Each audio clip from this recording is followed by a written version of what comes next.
हाथ उठाइए इंशाअल्लाह। बेटा की शादी फ्री में नहीं होगी, हाथ उठाइए इंशाअल्लाह। खैर माशाअल्लाह, डिस ब्रेक मार करके आप साबित कर रहे हैं कि आप जलसे ही में ससुराल में नहीं। अल्लाह आपको जज़ाए खैर दे। बहुत अच्छा सुन रहे हैं, अल्लाह आपको जज़ाए खैर दे। अल्लाह के रसूल ने पूरी जिंदगी 27 जंग लड़ी है। 27 लड़ाई अल्लाह के रसूल ने पूरी जिंदगी में लड़ी है। और दोनों तरफ से लोग कितने मारे गए? 1018। 27 लड़ाई में कितने लोग मारे गए? 1018। और यहाँ फलस्तीन और इस्राइल की जंग में अब तक लोग हजारों लोग मारे गए, लाखों लोग बेघर हो गए। क्यों? हमारे नबी के जमाने में लड़ाई हुई है, लेकिन मरने वाले लोग कम हैं, बचने वाले लोग ज्यादा हैं। क्यों? नबी ने माफ किया, बदला नहीं लिया। नबी ने मदद की, मदद से हाथ नहीं खींचा। नबी ने मोहब्बत की, नफरत नहीं की। 1984 की रिपोर्ट है, 50 साल के अंदर इस्लाम अमेरिका में कितना फैला है पता है? 235% इस्लाम फैला। और ईसाइयत कितनी फैली? 47%। पैसा लगाकर, एटम बम गिरा करके भी ईसाइयत नहीं फैली। एटम बम गिरा करके, पैसा से सौदा करके भी ईसाइयत नहीं फैली। और बेपैसे के, बेसरो सामान, बगैर ताकत के इस्लाम 235% फैल गया। क्यों? अंग्रेज मुअर्रिख लिखता है, मुसलमान जब आजान सुनते हैं मस्जिद में एक सफ में खड़े हो जाते हैं। इस इत्तिहाद की वजह से इस्लाम फैल गया। मोहम्मद सल्लल्लाहु अलैहि वसल्लम जैसे बड़े नबी मिल गए इस उम्मत को, ये इस्लाम फैल गया। मोहम्मद की वजह से इस्लाम फैला, मस्जिद की वजह से इस्लाम फैला, इत्तिहाद की वजह से इस्लाम फैला। बेशक। तीसरी बात सुनिए, 17 साल अभी हमारे नबी की उम्र है। 17 साल जंग हो गई, बस्ती के लोग लड़ गए, तो हमारे नबी आंसू बहाने लगे। उसके बाद जंग बंदी का ऐलान हो गया। जुमे की रात है, दुआ कीजिए अल्लाह फलस्तीन और इसराइल के हक में खैर के फैसले फरमाए, आमीन। जंग को खत्म फरमाए, अमन और सुलह की राह को अल्लाह मफ्तूह फरमाए, आमीन। ध्यान से सुनिएगा। अल्लाह के रसूल सल्लल्लाहु अलैहि वसल्लम कहते हैं, मेरी उम्र 17 साल है। लोग जब जंग करने लगे आपस में, तो मैं सबसे ज्यादा आंसू बहाने लगा, मुझे सबसे ज्यादा गम हुआ। और जैसे ही उस जंग बंदी का ऐलान हुआ कि कल से जंग नहीं होगी, सबको भाई भाई बन करके मोहब्बत से जीना है, कल के दिन को भूल जाना है, भाई भाई बन करके जिंदगी गुजारना है। जैसे ही ऐलान हुआ, मुझे 40 साल पहले इतनी कभी खुशी नहीं हुई थी जिस दिन, उस दिन खुशी। उस दिन खुशी की बात क्या थी, ये राज आपको बता रहा हूं। उसमें ऐलान हुआ, जिनका घर तबाह कर दिया गया, जो बेचारे गरीब हो गए, अब वो कैसे तरक्की करेंगे? तो हम उसको पैसा देंगे, वो पैसे से तिजारत करेंगे, गरीब उसको नहीं रहने देंगे।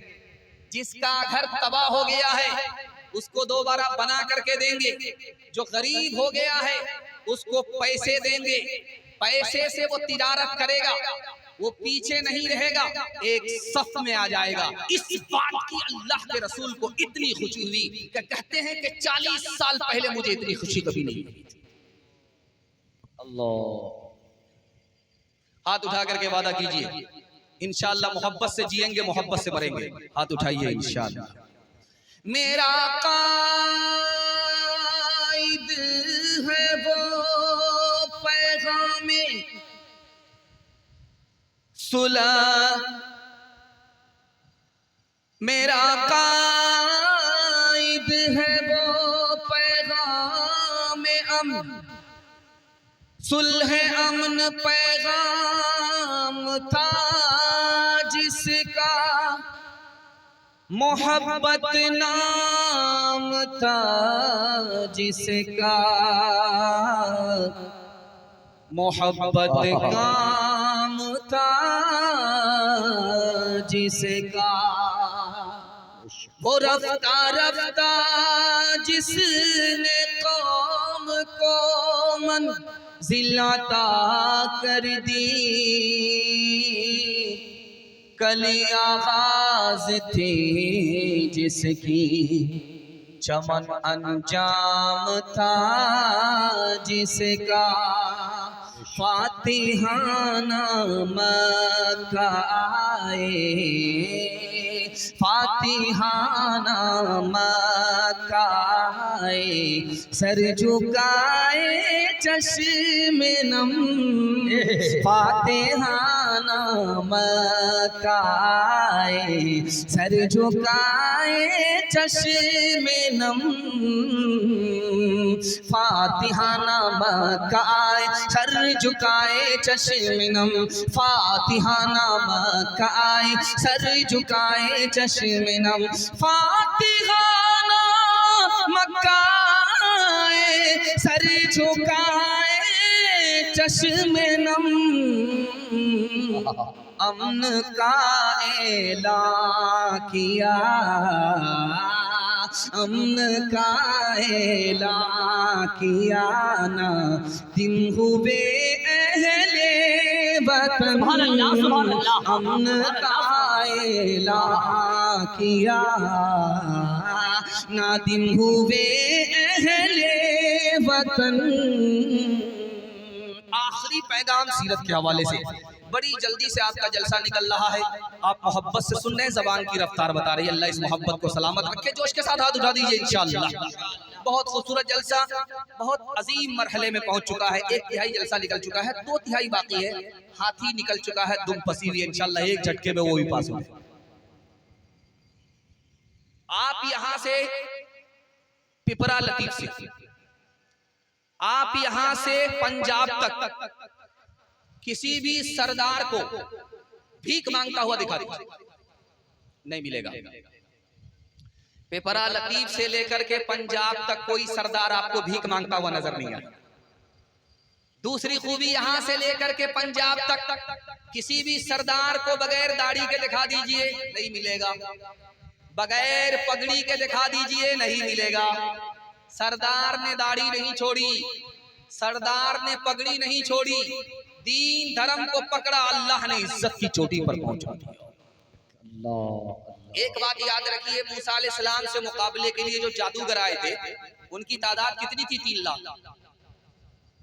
3 लाख लोग मुकाबला करने के लिए किससे आए थे? अकेले मूसा अलैहिस्सलाम से। जैसे अभी फलस्तीन से मुकाबला करने के लिए पूरी दुनिया आ गई है, लेकिन 100 चोट सुनार की, 1 चोट लोहार की, फलस्तीन भारी पड़ी। अब 3 लाख जादूगर मूसा अलैहिस्सलाम से मुकाबला करने के लिए आए, और मुकाबला करने के लिए किससे आए थे? रस्सी लेकर के आए। उस रस्सी को कितने ऊंट पर लाया गया था? 3000 ऊंट पर लाया गया। अल्लाह, जिस रस्सी को सांप बनाने के लिए 3 लाख लोग मूसा अलैहिस्सलाम के मुकाबले में आए थे, वो ऊंट कितने थे? 3000। उनकी तादाद कितनी थी? 3 लाख। लेकिन जादूगर मुसलमान हो गए। जो मूसा को शिकस्त देने के लिए आए थे, वही शिकस्त खा गए। जानते हैं ये राज क्या है? मूसा अलैहिस्सलाम ने अल्लाह से पूछा, मेरे परवरदिगार, फिरौन मुसलमान नहीं हुआ, ये जादूगर जो हमसे मुकाबला करने के लिए आए थे, ये कैसे मुसलमान हो गए? कहे मूसा, वो तुम्हारी दाढ़ी लेकर के आए थे, वो तुम्हारा कपड़ा पहन करके आए थे, तुम्हारी नकल उतार रहे थे। मेरी रहमत ने गवारा नहीं किया, जो मेरे महबूब की नकल उतारे उसको जहन्नम में डाले, इसलिए हमने उसको सजदे में गिरा दिया, कलमा पढ़कर वो मुसलमान। सुभान अल्लाह, सुभान अल्लाह। एक बात याद रखिए, सारी दुनिया को मालूम है अल्लाह के रसूल के चचा मुसलमान नहीं हुए। कौन? अबू तालिब।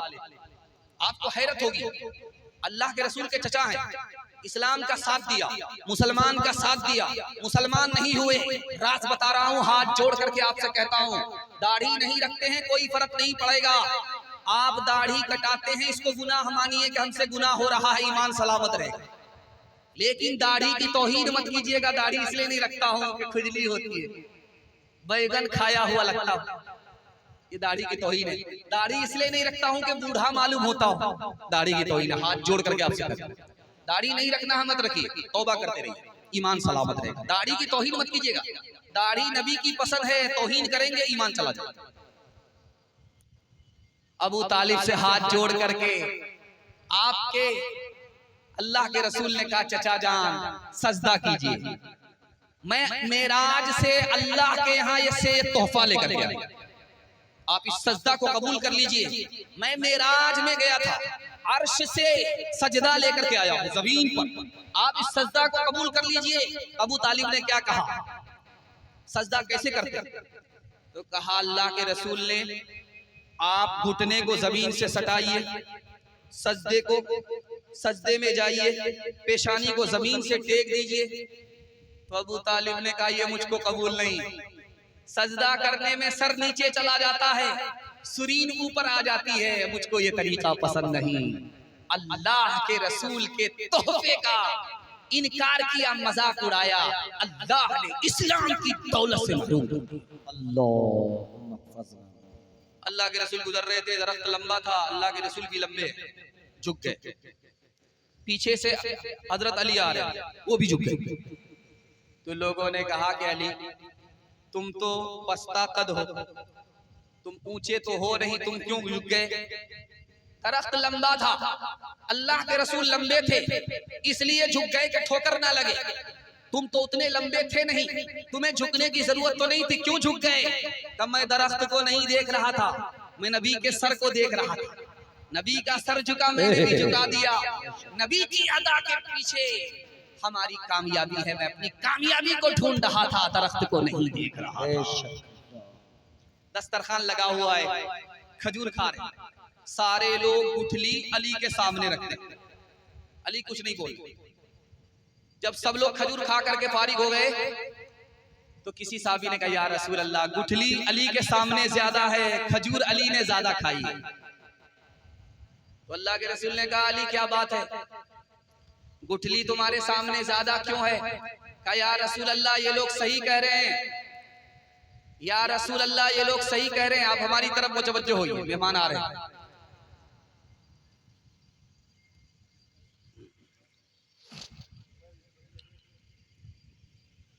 दस्तरखान पर खजूर खा रहे हैं, सारे लोग अली के सामने गुठली रखते हैं, अली खामोश है, कुछ नहीं बोल रहे। एक सहाबी ने कहा, या रसूल अल्लाह, गुठली अली के सामने ज्यादा है, खजूर अली ने ज्यादा खाई। तो अल्लाह के रसूल ने पूछा कि अली क्या कह रहे हैं?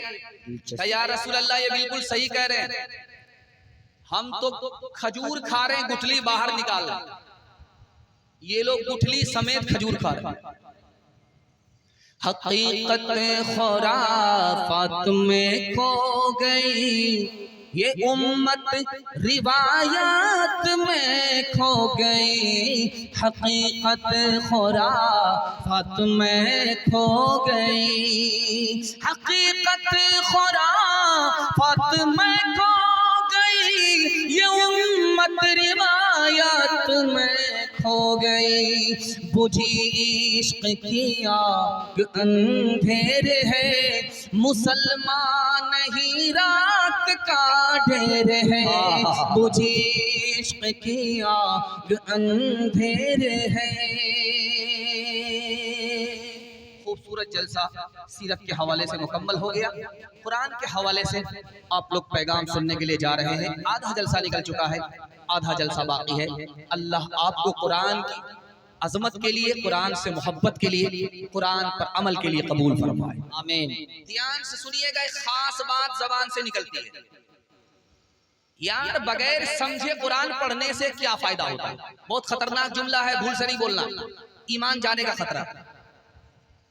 लोग कह देते हैं जोश में, यार इस कुरान को पढ़ने से सवाब आखिरत में मिलता है, दुनिया में कोई फायदा नहीं होता। बहुत खतरनाक जुमला, ईमान जाने का खतरा, भूल से नहीं बोलना। मुसलमानों को पहली बार मुल्क मिला, एक आदमी ने जोश में बोला, कुरान जिंदाबाद, कुरान जिंदाबाद, कुरान जिंदाबाद। लोगों ने कहा, क्या कहना चाहते हो? कहा, हमारा मुल्क आजाद हुआ, हम अपने मुल्क में कुरान का कानून लाना चाहते हैं। तो उस मुल्क का जो बूढ़ा सदर था, वो मुसलमान होकर के क्या बोल रहा है, इस घर को आग लग गई घर के चिराग से। उसने क्या बोला, दिस इज ओल्ड बुक, ये पुरानी किताब है, अब हमको इसकी जरूरत नहीं है। नौज़ुबिल्लाह। आखिरी मिसाल है, पैगाम खत्म कर रहा हूं, बेटा बीमार है। जलसा के आलिमों ने कहा कि दो काम करो तुम्हारा बेटा तंदुरुस्त हो जाए। का क्या काम करना होगा? का जानवर है तो कुर्बानी कर दो, गरीबों को बांट दो। जानवर नहीं है तो कुरान खानी करा दो, तुम्हारा बेटा बीमार सही हो जाएगा। वो एक नंबर का कंजर था, कंजूस था, बखील था, मक्खी चूस था। वो बोला जानवर तो है लेकिन बात बहियार में है, अब लाने में कौन जाएगा कौन लाएगा, कुरान खानी कर दीजिए। तो लोगों ने कहा कि दिल का चोर पकड़ा गया। कुरान तो जबान पर है, माल दिल के अंदर पहुंच गया। अखबार रोज पढ़ेंगे, कुरान कभी कभी हाथ उठाइए, बिल्कुल सही जा रहा है। शुक्र है राह तरक्की में अगर बढ़ते हो, शुक्र है राह, शुक्र है राह तरक्की में अगर बढ़ते हो, ये तो बतलाओ कि कुरान कभी पढ़ते हो, ये तो बतलाओ। वो ज़माने में मुअज़्ज़ज़ थे मुसलमान होकर, और हम खार हुए तारिक कुरान हो गए, और हम खार। बहुत खूबसूरत पैगाम जल्दी से निकल गया, और एक अजीब गरीब पैगाम आपकी खिदमत में आ रहा है दुनिया और आखिरत के हवाले से। बहुत खूबसूरत पैगाम है, आपको सुन करके भी हैरत होगी, एहसास भी होगा। और अगर आपने बहुत मजबूती के साथ एहसास कर लिया तो मुझे यकीन है कि यही एक पैगाम आपको जिंदगी भर के लिए कामयाब कर देगा। ध्यान से सुनिएगा, ये जो दुनिया है ये सांप की तरह। सांप को जब आप छुएंगे तो बड़ा मुलायम मालूम होगा, बहुत मजा आएगा। सांप का बदन इतना मुलायम होता है, बच्चे को पकड़ा दीजिए वो छोड़ने का नाम नहीं लेगा।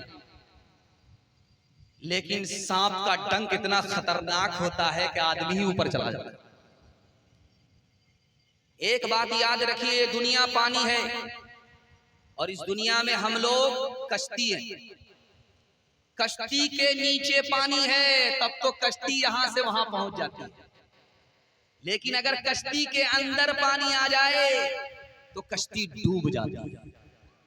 अगर आपकी जेब में पैसा है चलेगा, कोई नुकसान नहीं है। अगर ये पैसा जेब से निकल करके आपके दिल के अंदर उतर गया तब तक आपके ईमान को बर्बाद कर देगा। आप देखेंगे आज भी वो चक्की मौजूद है, जाता जिसको बोलते हैं। भक्का बनाने के लिए आज भी चावल को फुला करके उसमें आटा निकाला जाता है, हाथ से वो चक्की चलाई जाती। तो चक्की को के किल्ले को पकड़ा, दाना मुंह में डाला और उसे चलाया, आटा बन गया। ये दुनिया की चक्की है, इसको चलाने से आटा मिलता है। लेकिन कभी दुनिया में इंसान आटा पीसता है, कभी दुनिया की चक्की ही इंसान को पीस करके रख देती है। एक खास बात और याद रखिए, ये जो दुनिया है एक जानवर है। उस जानवर का सर तो है लेकिन बाल नहीं है, उस जानवर की दुम तो है लेकिन बाल नहीं है। अब लोगों ने पूछा कि भाई ऐसा कौन सा जानवर है कि सर तो है लेकिन बाल नहीं, दुम है लेकिन बाल नहीं। कहा के दीनदार आदमी उसको लात मारता है सर पर, इससे उसके बाल खत्म। और दुनियादार उसकी दुम पकड़ना चाहता है, वो दुम छुड़ाता है, इसलिए न इधर बाल है न उधर बाल। एक बात याद रखिए खास तौर पर, इस दौर में जिसके पास ज्यादा पैसा है वो रात दिन तकिया पर सर रख करके ये सोचता रहता है कि यहाँ से जमीन खरीद लूं, वहां की जमीन खरीद लूं, यहाँ की जमीन खरीद लूं। सोना से बढ़कर के जमीन है, जमीन से बढ़कर के सोना नहीं। रात दिन यही चलता रहता है कि शहर में जमीन खरीदूं, वहां जमीन खरीदूं। आपको मुबारक हो, जितनी जमीन खरीद लीजिए, लेकिन ये सच्चाई है आपकी जब मौत होगी आपको 2 गज के अलावा कुछ नहीं मिलेगा। अल्लाह। निचूम नाम का आदमी था, खूब पैसा वाला था। आया बस्ती में, कहा कि कौन कौन आदमी जमीन बेचना चाहता है। एक आदमी खड़ा हो गया कि ठीक है, आप अपनी टोपी उतार करके रख दो, 1000 रुपया दे दो और यहां से पैदल चलते रहो। सूरज निकले तुम पैदल चलना शुरू करो, जब सूरज डूब जाए उससे पहले तुम टोपी के पास आ जाओ। इतनी जमीन हम 1000 में तुमको दे देंगे। बड़ा खुश हुआ, उसने टोपी उतारी, 1000 रुपया रखा और इस निशान के मुताबिक उसने चलना शुरू किया। चलता गया, लालच में आगे बढ़ता गया, बढ़ता गया, बढ़ता गया। सूरज को उसने देखा ही नहीं कि डूब रहा है। जब अचानक उसकी नजर आसमान पर पड़ी तो सूरज डूब रहा था। जल्दी से भागा कि मेरा पैसा बर्बाद हो जाएगा। भागते भागते अभी 2 हाथ दूर ही था कि सूरज डूब गया और उसकी जिंदगी का सूरज गुरूब हो गया। उसको भी मरने के बाद 2 गज जमीन ही मिली, इसके अलावा कुछ। अल्लाह उम्रे दराज मांग के लाए थे 4 दिन, 2 आरज़ू में कट गए 2 इंतजार में। बुलबुल को पास बासे ना सयाद से गिला, किस्मत में कैद थी लिखी फसले बहार में। बुलबुल को पास बासे ना सयाद से गिला, किस्मत में कैद थी लिखी फसले बहार में। कितना है बदनसीब ज़फ़र दफन के लिए, 2 गज ज़मीन न मिल सकी कोई यार में। बड़ा खूबसूरत जलसा तेजी से निकल गया। हालात हाजरा फलस्तीन को सामने रखिए। 2 पैगाम आपकी खिदमत में आ रहा, सुनने के लिए तैयार है? जोश के साथ हाथ उठाइए इंशाअल्लाह। ध्यान से सुनिएगा, जल्दी से निकल जाए। 1257 में मुसलमानों की हुकूमत कैसे गई बता रहा। आज मुसलमानों को लोहे का चना चबाना पड़ रहा है। दुश्मन जिस जमीन पर काबिज हो गया, मुसलमानों की गलती क्या है? आज उस गलती की कितनी बड़ी सजा मिल रही है कि बिल्डिंग की बिल्डिंग जमीन बोस हो गई, हजारों बच्चे शहीद हो गए, लेकिन अभी तक जमीन आजाद नहीं हुई। कौन सी गलती मुसलमानों की थी दिखाने के लिए जा रहा हूं। 1257 में खिलाफत थी फलस्तीन में। वो फलस्तीन की खिलाफत कैसे गई आपको बताने के लिए जा रहा हूं। हनफी टकरा गया शाफई से, शाफई टकरा गया हनफी से। एक मुसलमान मसलक के नाम पर दूसरे मुसलमान से लड़ गया। लड़ाई की वजह से इनकी ताकत कमजोर हो गई, दुश्मन ने अपनी ताकत मजबूत कर ली। जब तलवार चली तो हनफी भी नहीं बचा, शाफई भी नहीं। अल्लाह अल्लाह अल्लाह। दूसरी गलती दिखाने के लिए जा रहा हूं, फलस्तीन कैसे गुलाम हो गया, इतनी बड़ी जमीन पर इसराइल कैसे काबिज हो गया दिखाने के लिए जा रहा हूं। ध्यान से सुनिएगा। बादशाह जो गद्दी पर बैठा हुआ था उसका नाम था खलीफा मोतसिम बिल्लाह और उसका वजीर जो था इब्ने अलकमी था। ये जो गद्दी पर बैठा हुआ बादशाह था ये शिया नहीं था, सुन्नी था। और जो उसका वजीर था जो दूसरी कुर्सी पर बैठा हुआ था वो शिया था। दोनों मसलक के नाम पर लड़ गए, कुर्सी भी गई, हुकूमत भी गई, फलस्तीन गुलाम भी गया। तीसरी बात को याद रखिए, मुसलमानों की हुकूमत अंदलुस में 800 साल रही। एक लम्हे की गलती से मुसलमानों के हाथ से हुकूमत चली गई और अभी तक वापस नहीं आई। वह इस्लाम भी नहीं है, मुसलमान भी नहीं है, गलती क्या दिखाने के लिए जा रहा। बाप का नाम है अबू मोहसिन, गद्दी पर बैठ करके हुकूमत कर रहा। बेटा वजीर है अबू अब्दुल्ला। बाप बेटे की लड़ाई में 800 साल की हुकूमत मुसलमान की चली। आपको पता है जिस हिंदुस्तान में आज आप तकरीर सुन रहे हैं, जलसा सुन रहे, कितना बड़ा था। ये कन्याकुमारी से लेकर के काबुल तक हिंदुस्तान था औरंगजेब बादशाह के दौर में। इतना बड़ा हिंदुस्तान औरंगजेब बादशाह के दौर में था। कैसे छोटा हो गया, मुसलमानों के हाथ से कैसे चला गया। ये राज आपको बता रहा हूँ। औरंगजेब बादशाह का 1707 ईस्वी में इंतकाल हुआ। 3 बेटे थे, कुर्सी के लिए तीनों बेटों का झगड़ा हुआ। हुकूमत छोटी हो गई मुसलमान के हाथ से हमेशा के लिए। दिखाने के लिए जा रहा हूं, ध्यान से सुनिएगा। ये आपने देखा होगा, ये बिहार है, बिहार के बाद बंगाल है। बंगाल में टाइगर था, उसका नाम था नवाब सिराजुद्दौला। नवाब सिराजुद्दौला के पास कितनी फौज थी? 70,000। अंग्रेज जो आया था मुकाबला करने के लिए, उसकी कितनी तादाद थी? सिर्फ 3,000। 3,000 अंग्रेज से 70,000 मुसलमान हार क्यों गए? मीर जाफर की गद्दारी की वजह से इस घर को आग लग गई, घर के चराग से। आपने यही बिहार में एक नाम सुना है, जिला का बक्सर। 1764 ईस्वी में अंग्रेज से लड़ाई हुई। मीर कासिम मुसलमान के पास कितनी फौज है? 50,000। अंग्रेज की तादाद कितनी है? 7,000। 7,000 अंग्रेज से 50,000 मुसलमान हार क्यों गया? अपनों की गद्दारी की वजह से। नजफ खान गद्दार हुआ, मुसलमानों की हुकूमत चली गई। आखिरी बात सुना करके पैगाम को खत्म कर रहा हूं। अकल का नाखुन लेना है। एक बस्ती में रहना है, अगर जीना है, कयामत तक जीना है, तो एक साथ जीना हो।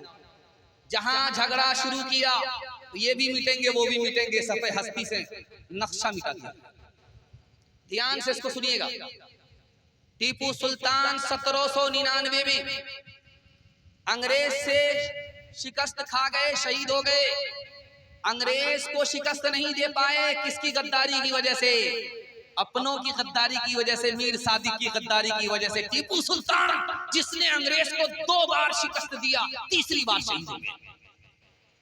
एक आखिरी बात बता रहा हूं, ये उड़ने वाला जो परिंदा है, इसमें सबसे ज्यादा बदतर कौन परिंदा है? कौवा। और चलने वाले जानवर में सबसे ज्यादा घटिया कौन है? कुत्ता। उड़ने वाले परिंदे में सबसे घटिया कौन? कौवा। क्यों? उसकी पेट में भूख नहीं है, आंख में भूख है। लालच की वजह से सबसे ज्यादा घटिया कौवा। और चलने दौड़ने वाली मखलूक में, 4 टांग वाली मखलूक में सबसे ज्यादा घटिया कौन है? कुत्ता।